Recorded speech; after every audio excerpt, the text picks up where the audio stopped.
Usai berlaga di Piala AFF 2020, 8 agenda berat menanti Sintayong. Namun sebelum lanjut, pastikan kalian sudah tekan tombol subscribe. Kalau sudah, mari kita lanjut. Sintayong tidak punya waktu bersantai setelah mengantarkan timnas Indonesia bertarung di Piala AFF 2020. Sebab dia telah ditunggu sedikitnya 8 agenda bersama timnas Indonesia U23 dan U22 sepanjang 2022. Pasca Piala AFF 2020, FIFA menjadwalkan FIFA Matchday pada 24 Januari sampai 2 Februari 2022. Timnas Indonesia dapat memanfaatkan dengan menggelar uji coba demi mendapatkan poin dan mendongkrak posisi di ranking FIFA. Sekitar 2 pekan berselang, Piala AFF U23 2022 di Kamboja sudah menanti Sintayong bersama timnas U23. Timnas U23 adalah juara bertahan di turnamen itu. Sintayong kembali harus memoles timnas Indonesia dalam kalender FIFA alias FIFA Matchday pada 21 sampai 29 Maret 2021.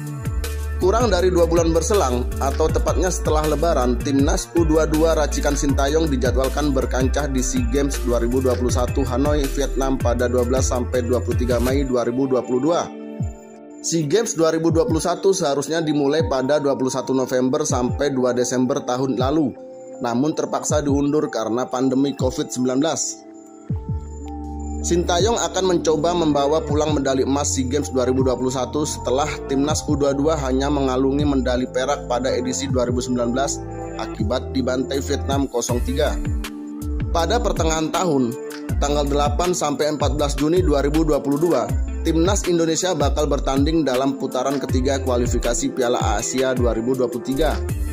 Pengundian untuk babak itu bakal dilakukan pada 22 Februari 2022 berdasarkan ranking FIFA.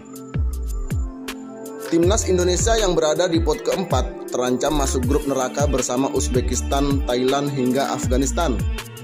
Setelah kualifikasi Piala Asia 2023, Sintayong berkesempatan beristirahat kurang lebih 3 bulan sebelum kembali berdiri di pinggir lapangan untuk memoles timnas U23 di Asian Games 2022. Asian Games U23 bakal digelar pada 10 sampai 25 September 2022 di Hangzhou, Cina. Dalam edisi terakhir Asian Games pada 2018, ketika menjadi tuan rumah, timnas U23 tersingkir di babak 16 besar seusai kalah 3-4 dari Uni Emirat Arab melalui adu penalti setelah bermain imbang 2-2 selama 120 menit. Dalam periode yang bersamaan, FIFA menjadwalkan FIFA Matchday pada 19 sampai 27 September 2022 yang dapat dimanfaatkan oleh timnas Indonesia. Agenda yang kemungkinan menjadi kegiatan terakhir Sintayong pada tahun ini adalah Piala AFF 2022. Sesuai dengan formatnya, Piala AFF digelar 2 tahun sekali.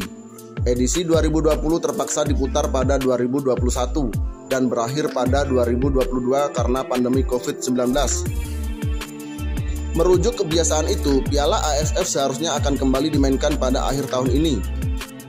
Ada kabar bahwa Piala AFF 2022 akan diputar pasca Piala Dunia 2022 dihelat di Qatar pada 21 November sampai 18 Desember 2022.